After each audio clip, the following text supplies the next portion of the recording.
क्या स्वर्ग का एकमात्र मार्ग यीशु है?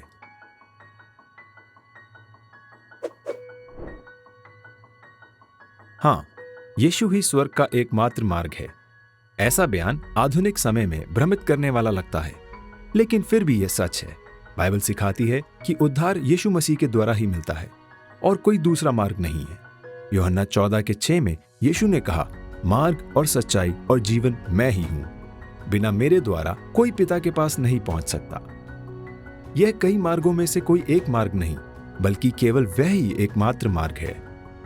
फिर भले ही कोई कितना प्रतिष्ठित हो, कितनी भी उपलब्धियां क्यों न पाई हों, विशेष ज्ञान या व्यक्तिगत पवित्रता के बावजूद कोई भी यीशु के बिना परमेश्वर पिता के पास नहीं आ सकता। यीशु ही स्वर्ग का एकमात्र मार्ग है। इसके कई कारण हैं। यीशु को उद्धारकर्ता के रूप में परमेश्वर द्वारा चुना गया है। यीशु ही केवल एक ऐसा व्यक्ति है जो स्वर्ग से पृथ्वी पर उतरकर आया और फिर वापस स्वर्ग लौट गया।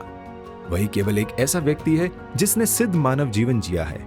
पाप के लिए वही एकमात्र बलिदान है।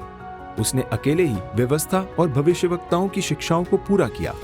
वह एकमात्र ऐसा व्यक्ति है जिसने मृत्यु पर हमेशा के लिए विजय प्राप्त करी। वह परमेश्वर और मनुष्य के बीच एकमात्र मध्यस्थ है। वह एकमात्र ऐसा व्यक्ति है जिसे परमेश्वर ने अति महान भी किया और सबसे ऊंचे स्थान पर पहुंचाया है। यीशु ने यूहन्ना 14:6 के अलावा भी कई स्थानों पर स्वयं को स्वर्ग का एकमात्र मार्ग बताया। उसने स्वयं को विश्वास किए जाने वाले व्यक्ति के रूप में प्रस्तुत किया। उसने कहा कि उसके वचन जीवन है। उसने यह वादा किया कि जो उस पर विश्वास करते हैं वे अनंत जीवन पाएंगे। केवल वही भेड़ों के लिए द्वार है। केवल वही जीवन की रोटी है। केवल वही पुनरुत्थान है। किसी दूसरे को इन पदवियों पर दावा करने का अधिकार नहीं है।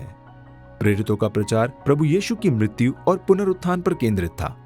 पतरस ने यहूदी महासभा में स्पष्ट रूप से यीशु को स्वर्ग का एकमात्र मार्ग घोषित किया और किसी दूसरे के द्वारा उद्धार नहीं, क्योंकि स्वर्ग के नीचे मनुष्यों में और कोई दूसरा नाम नहीं दिया गया जिसके द्वारा हम उद्धार पा सकें। प्रेरितों के काम 4:12। अंताकिया के आराधनालय में पौलुस ने यीशु को उद्धारकर्ता बताया। तुम जान लो कि यीशु के द्वारा पापों की क्षमा का समाचार तुम्हें दिया जाता है। हर एक विश्वास करने वाला उसके द्वारा निर्दोष ठहरता है। प्रेरितों के काम 13:38 और 39। यूहन्ना ने सभी कलीसियाओं को लिखते हुए मसीह के नाम को हमारी क्षमा के आधार के रूप में बताया है।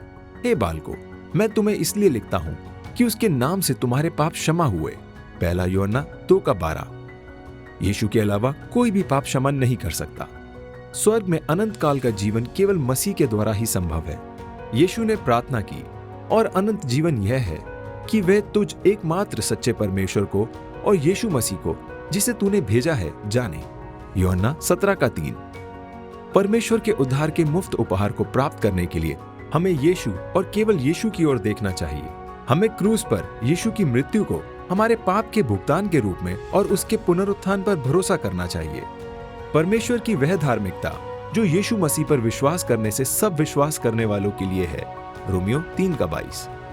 यीशु की सेवकाई के दौरान बहुत से लोग उससे मुंह मोड़ रहे थे और एक अन्य उद्धारकर्ता के आने की आशा में उसे छोड़कर जा रहे थे। तब यीशु ने उन 12 से कहा, क्या तुम भी चले जाना चाहते हो? यूहन्ना 6:67। पतरस का उत्तर बिल्कुल सही है कि हे प्रभु, हम किसके पास जाएं?